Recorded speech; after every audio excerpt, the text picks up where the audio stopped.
दोस्तों आज के इस वीडियो के अंदर हम बात करेंगे हमारे घर के अंदर जो सीलिंग फैन लगे रहते हैं उसके बारे में। उसकी पूरी जानकारी लेंगे कि उसकी वाइंडिंग कैसे होती है, किस तरीके का वर्किंग प्रिंसिपल होता है, पार्ट्स क्या क्या होते हैं और भी बहुत सारी जानकारी लेंगे इस वीडियो के अंदर। तो बने रहिए मेरे साथ दोस्तों। मेरा नाम है महेंद्र कुमार सैनी और आप देख रहे हैं एमकेएसएम टेक गाइड। दोस्तों इस वीडियो के अंदर हम जो चीज़ें कवर करने जा रहे हैं वो हैं जैसे कि इसका वर्किंग प्रिंसिपल क्या है, ठीक है, इसके जो पार्ट्स होते हैं उनके क्या नाम है, असेंबलिंग प्रोसेस क्या होता है, इसके अंदर किस किस तरीके के फॉल्ट्स देखने को मिलते हैं, उन फॉल्ट आने के बाद में उनको किस तरीके से टेस्ट किया जाता है, टेस्ट करके हम ये डिफाइन करते हैं कि कौन सा फॉल्ट है और उसका रिपेयर कैसे होगा, रिपेयर करने के लिए क्या क्या टूल चाहिए, इंस्टॉलेशन के लिए क्या टूल चाहिए, इसकी ब्रांडेड मेक कंपनीज कौन कौन सी हैं, इसका एवरेज मार्केट प्राइस क्या रहता है और कितने वाट तक की ये पावर सप्लाई लेता है और इसका लाइफ स्पेन क्या रहता है, इसके बारे में जानेंगे। दोस्तों सबसे पहले हम बात करते हैं वर्किंग प्रिंसिपल के बारे में। तो देखिए इसके अंदर दो वाइंडिंग होती हैं, दो वाइंडिंग जो होती हैं उसमें से एक वाइंडिंग को बोलते हैं स्टार्टिंग वाइंडिंग और एक होती है रनिंग वाइंडिंग। जो रनिंग वाइंडिंग होती है वो हमारी मेन वाइंडिंग होती है और जो स्टार्टिंग वाइंडिंग होती है वो हमारी ऑक्सिलरी वाइंडिंग होती है। यानी कि जो अंदर वाइंडिंग होती है वो स्टार्टिंग वाइंडिंग होती है, जो बाहर वाइंडिंग होती है यानी कि ये जो बाहर की वाइंडिंग है उसको रनिंग वाइंडिंग बोला जाता है। रनिंग वाइंडिंग ही इसकी मेन वाइंडिंग होती है। अब सवाल आता है इसके अंदर दो वाइंडिंग क्यों होती हैं। देखिए किसी भी सीलिंग फैन हो या किसी भी सिंगल फेज मोटर होती है उसके अंदर दो वाइंडिंग बनाई जाती हैं। दो वाइंडिंग इसलिए बनाई जाती हैं क्योंकि अगर एक वाइंडिंग बनाते हैं हम, जैसे मान लो इसके अंदर एक ही वाइंडिंग बनाएंगे तो वो एक ही वाइंडिंग क्या होगा, जो यहाँ पे मैग्नेटिक फील्ड का टॉर्क जनरेट होगा वो बाई डायरेक्शनल टॉर्क जनरेट होगा, जिसकी वजह से ये जो रोटर होता है, इसका रोटर जो इस तरीके से रोटर दिखता है वो रोटर क्या होता है, यहाँ पे घूम नहीं पाता, एक ही जगह पे वाइब्रेशन करने लग जाता है। तो दूसरी वाइंडिंग बनाकर हम इसको फेज स्लिप कर देते हैं, यानी कि यानी इसका जो रिजल्टेंट फेज स्लिप होता है वो रिजल्टेंट फेज स्लिप को हम स्लिप कर देते हैं। इसके लिए हम क्या करते हैं, इसके अंदर कैपेसिटर का यूज करते हैं जो हमारी स्टार्टिंग वाइंडिंग होती है उसके अंदर, ताकि इसके अंदर एक फेज स्लिप जनरेट हो जाए, ताकि जो टॉर्क जनरेट होता है, जो मैकेनिकल टॉर्क जनरेट होता है वो यूनी डायरेक्शनल हो जाता है, जिसकी वजह से हमारा फैन जो है एक साइड में घूमने लगता है। ये कभी कभी आपने देखा होगा कि फैन जो होता है उल्टी डायरेक्शन में घूमता है, तो उस समय क्या होता है कि जो कैपेसिटर होता है वो रनिंग वाइंडिंग के सीरीज में आ जाता है, रनिंग वाइंडिंग के सीरीज में आ जाता है, इसलिए वो फैन उल्टा घूमने लगता है। देखिए यहाँ पे मैं आपको एक चीज़ और क्लियर कर देता हूँ, जो हमारा सीलिंग फैन होता है उसकी जो रोटेटिंग डायरेक्शन होती है वो एंटी क्लॉकवाइज होती है, यानी कि एंटी क्लॉकवाइज होती है। जो बाकी के हमारे टेबल फैन होते हैं उसकी जो डायरेक्शन होती है वो होती है हमारी क्लॉकवाइज, ठीक है। तो इस तरीके से हमारे जो ये सीलिंग फैन होता है वो उल्टी दिशा में घूमता है, तभी वो हमको हवा जो है वो ऊपर से नीचे की तरफ देता है। तो यहाँ पर हम बात कर रहे थे कि इसके अंदर जो वर्किंग प्रिंसिपल है उसके अंदर की, जैसे ही हम इसकी जो वाइंडिंग होती है उसको फेज और न्यूट्रल सप्लाई देते हैं तो यहाँ पे एक टॉर्क जनरेट होता है। वो टॉर्क इसके अंदर जो जनरेट होता है, यहाँ पे मैग्नेटिक फील्ड जनरेट होती है, वो मैग्नेटिक फील्ड इस रोटर के अंदर एक self induce mutual induce EMF produce करता है। उसकी वजह से एक मैग्नेटिक फील्ड प्रोड्यूस होती है, जिसकी वजह से दोनों में रिपल्सन होता है और आपस में एक दूसरे के विपरीत दिशा में टॉर्क जनरेट करते हैं, जिससे कि ये घूमने लग जाता है, ठीक है। यहाँ पे जो रोटर दिखाया गया है यही रोटर इसकी आउटर रिंग पे होता है, यानी कि यहाँ पे इस तरीके से ये रिंग डाला जाता है जो कि ये रिंग होता है, ठीक है। इस तरीके से ये काम करता है।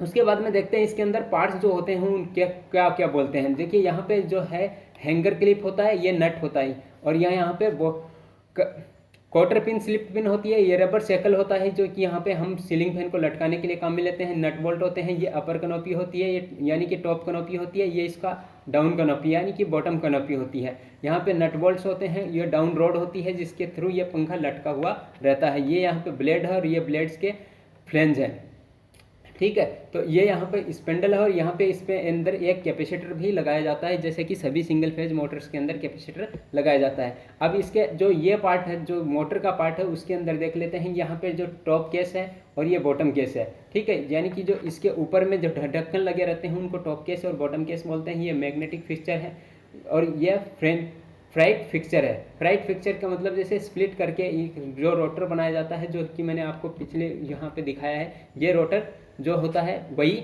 होता है, ठीक है। इस तरीके के पार्ट्स इसके अंदर देखने को मिलते हैं। अब इसकी असेंबली प्रोसेस देखते हैं।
तो ये इसका असेंबली प्रोसेस था। आप देखते हैं इसके अंदर किस किस तरीके के फॉल्ट आते हैं। देखिए पंखा चालू नहीं हो रहा है, ऐसा कंडीशन हो सकता है कि पंखा चालू नहीं हो रहा है, तो आप सप्लाई चेक करें, सप्लाई के कनेक्शन सही लगे हैं या नहीं देखें, कनेक्शन को चेक करके कस दें।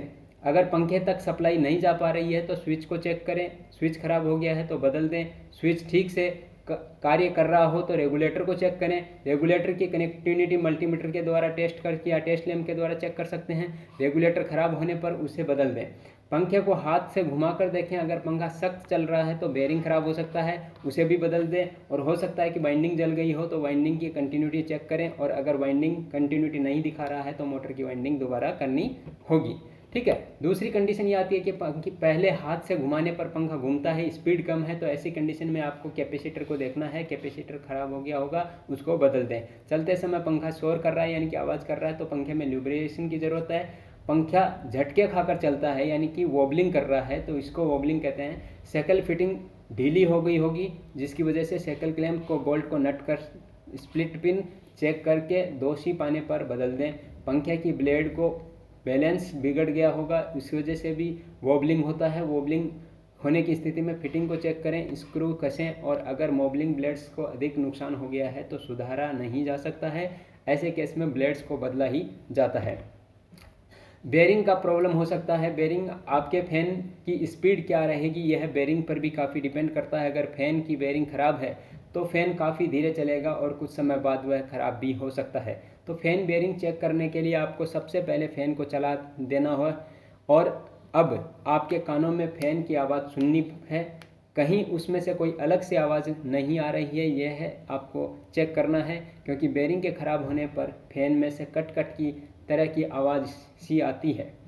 सॉल्यूशन ये है कि अगर इस तरीके की कोई भी आवाज़ आती है तो आपके फ़ैन को सीधा रिपेयर शॉप के पास ले जाना है और सीलिंग फ़ैन को खोल कर देखना है कि बेरिंग ख़राब है या सही है। तो इसके अंदर क्या क्या टेस्टिंग होता है इसके बारे में अभी बात करेंगे। देखिए, अगर वाइंडिंग आपको चेक करनी है तो टेस्ट लैंप के द्वारा आप जो है इसके सीरीज में लगा के ये चेक कर सकते हैं। कैपेसिटर को चेक करना है तो आप कैपेसिटर को सीधा फेज और न्यूट्रल सप्लाई दें और उसके बाद में उसको शॉर्ट करके देखें। शॉर्ट करने के बाद में आपको पता चलेगा कि इसके अंदर एक चटक की आवाज़ आती है तो आपका कैपेसिटर सही है, और ऐसा नहीं होता है तो कैपेसिटर ख़राब हो जाता है। कैपेसिटर ख़राब होने पर आपको ये पता चलेगा कि मोटर का जो फैन की स्पीड कम हो जाती है, या फिर बहुत ही धीरे चलना है, या फिर हाथ से घुमाने के बाद में चलता है, ऐसे नहीं चलता है। तो ऐसी स्थिति में आपका कैपेसिटर ख़राब हो जाता है।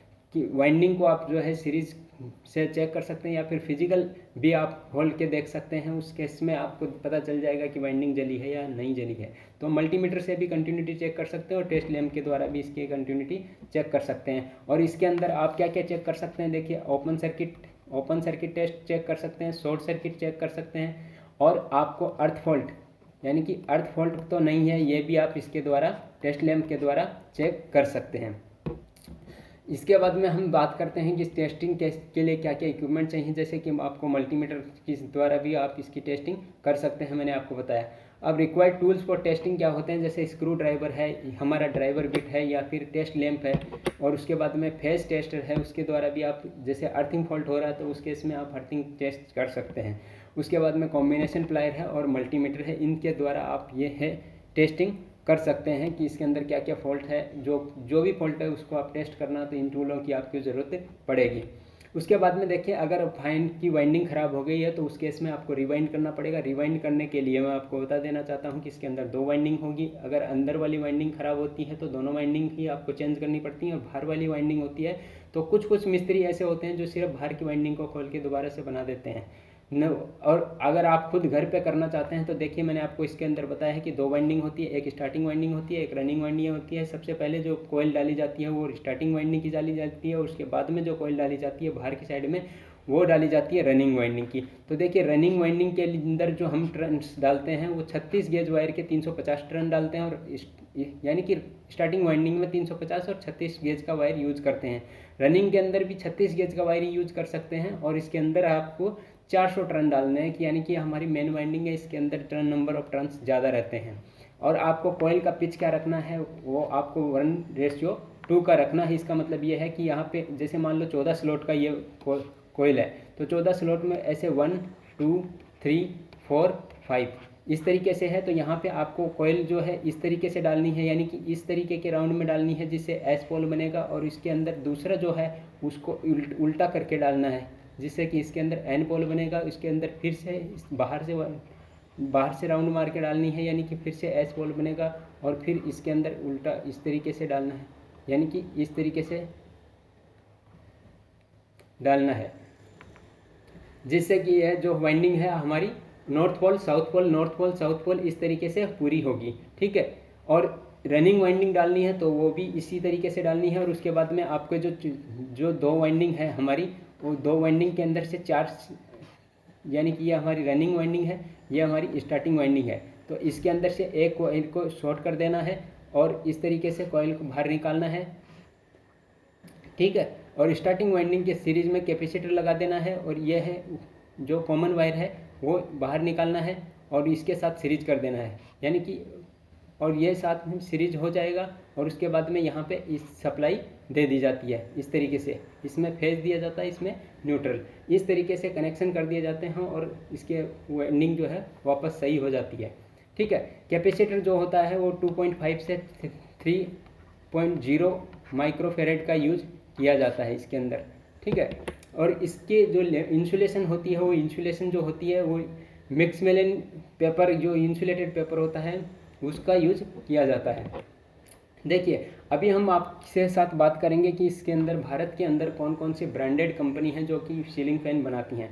देखिए, ये हैं आपकी Usha, Bajaj, Crompton, Orient, Havells, Atomberg, super fan, Khaitan, Luminous और पॉलीबैग। ये कंपनियां हैं जो कि सीलिंग फैन भारत में बनाती हैं। इनकी एवरेज मार्केट प्राइस क्या रहती है तो वो आप इस चार्ट से देख सकते हैं कि आपको छोटा से छोटा फैन जो है वो लोकल ब्रांडेड एकदम मिलेगा, वो आपको 1200 से 1300 रुपये का मिलेगा। और उसके बाद में इसकी रेट जो है 10,000, 8,000, 12,000, 15,000 तक रहती है।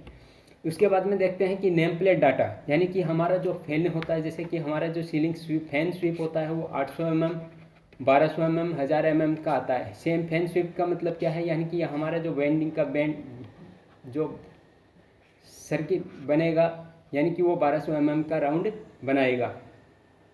ठीक है, तो इसे जो है फैन स्वीप बोलते हैं कि कितना सर्कल डायमीटर रहेगा जब फैन घूमेगा उसका। और यह हमारा मैक्सिमम 50 वाट कंजप्शन करता है, 50 वाट से 80 वाट तक। ठीक है, और इसकी जो स्पीड होती है वो 300 RPM से लेकर 400 RPM तक होती है। वो नंबर ऑफ पोल्स के ऊपर डिपेंड करता है। जैसे मान लो आपका 12 पोल का है तो उसकी स्पीड ज़्यादा रहेगी, अगर 14 का है तो उसकी स्पीड और कम रहेगी, और 16 का है तो उसकी स्पीड और थोड़ी कम होगी। यानी कि यहाँ पे नंबर ऑफ पोल्स के ऊपर आप इसकी स्पीड को कैलकुलेट कर सकते हैं 120 F/P, ये फॉर्मूला लगाकर। यहाँ पे F जो है वो फ्रीक्वेंसी है जो कि फिक्स होती है हमारे अंदर, यहाँ पे इंडिया के अंदर 50 हर्ट्ज, और नंबर ऑफ पोल्स जितने ज़्यादा होंगे उतनी ही स्पीड जो है वो कम होगी। यानी कि 12 पोल के अंदर 410 RPM मिलता है, इसके अंदर 380 RPM के आसपास मिलता है, इसके अंदर 360, 350 RPM या 310 RPM मिलेगा। यहाँ पे 18 पोल का भी सीलिंग फैन आता है जिसकी स्पीड और भी कम होती है।